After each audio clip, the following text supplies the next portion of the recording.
Commander Eva 7 of the Volturian Defense Fleet had seen war across 17 star systems.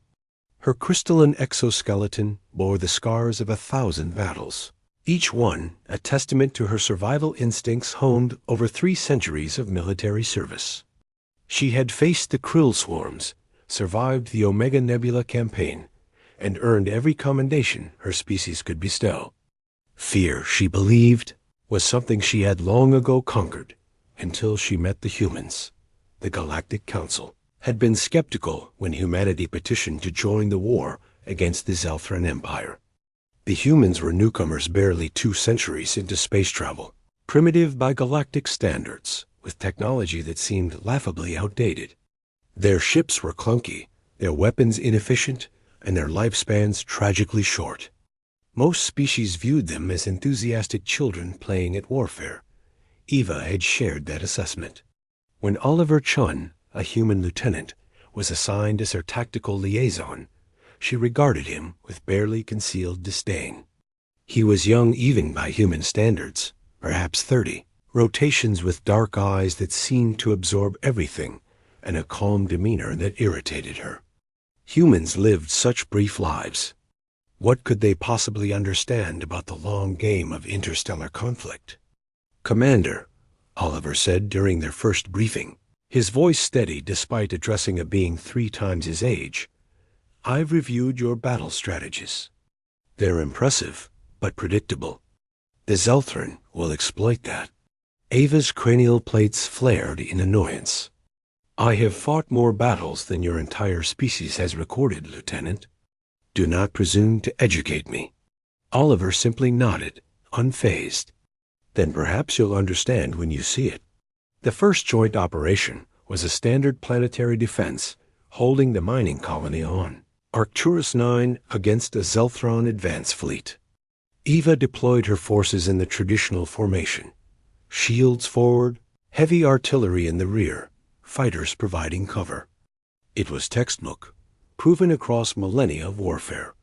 The Zelthran arrived with 3 battlecruisers and support craft. Ava's forces outnumbered them slightly, and she felt confident. Then she noticed the human contingent breaking formation. Lieutenant Chun returned to position immediately. She commanded, "Negative, Commander. Executing Protocol Thermopylae." Eva watched in horror as the human ship's 12 small frigates accelerated directly toward the Zelthran fleet. It was suicide. No species engaged in frontal assaults anymore. It was wasteful, inefficient, and tactically unsound. But the humans didn't care about tactical soundness. Oliver's ship, leading the formation, took catastrophic damage within seconds. Eva saw sections of his hull blow out, atmosphere venting into space. Any rational species would have retreated. Instead, the human ship accelerated, ramming directly into the Zelthran, flagship's shield generators. The explosion was magnificent and terrible dot, with their shields compromised. The Zelthran fleet was vulnerable.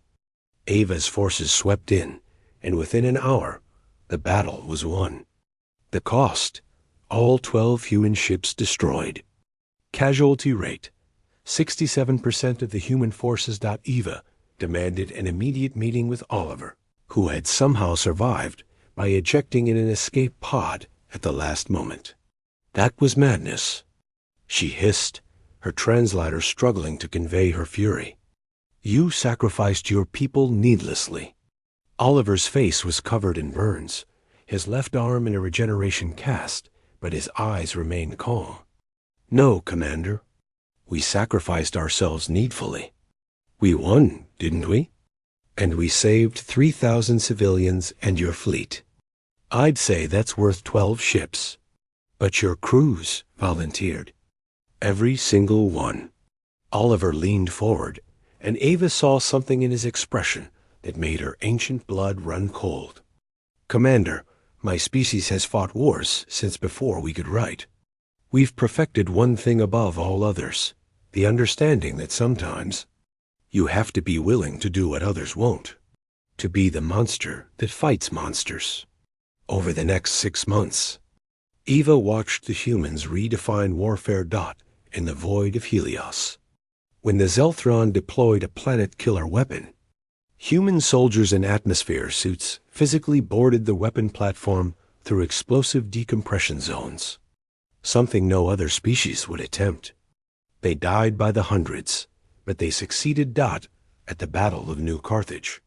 Surrounded and outgunned, the human commander, a woman named Ceratoris, detonated her own ship's reactor in the middle of the enemy formation rather than surrender. She took 47 Zelthron vessels with her. The humans never ran.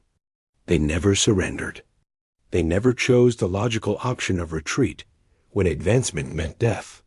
They sang songs as they died, made jokes over communication channels as their oxygen ran out, and charged into situations that any other species would classify as certain death. Eva realized with creeping horror that she had fundamentally misunderstood what made a species terrifying. The Zelthron were powerful, yes. The Krill were numerous. The Volturians were ancient and wise. But the humans possessed something far more dangerous. They simply did not care about their own survival when something greater was at stake. They had evolved on a death world where everything wanted to kill them, and they had responded by becoming unkillable in spirit, if not in body. The war turned within a year. The Zelthron, who had conquered 17 sectors, began withdrawing. They had never faced an enemy that scared them before. In the final battle above Earth's moon, humanity's home system, under direct assault, Eva watched Oliver's new ship, christened Indomitable, lead a charge into the Zelthron Emperor's personal dreadnought. This time, Eva understood. She had her own ship follow. "Commander, you don't have to," Oliver began. "I have learned from you, Lieutenant," Eva interrupted. "Sometimes the logical choice is not the right one. Sometimes you have to be willing to sacrifice everything." Oliver smiled, and Eva saw in that expression the same terrifying determination she had seen in every human warrior she had fought beside. They won that day. Eva survived. Oliver did not dot at his memorial. As human custom dictated, Eva spoke. Her voice, translated into dozens of languages for the assembled Galactic Council, carried a new understanding. "I thought I knew war," she said. "I thought I knew fear. But the humans taught me that true terror is not what you face. It is what you are willing to become to protect what you love. They are terrifying not because they are strong, but because they refuse to break. The galaxy should be grateful they fight for us, not against us." As the human flag, that simple banner of stars and stripes, was folded, Eva understood at last. Humanity's greatest weapon was not their technology or their tactics. It was their absolute, terrifying, beautiful refusal to quit.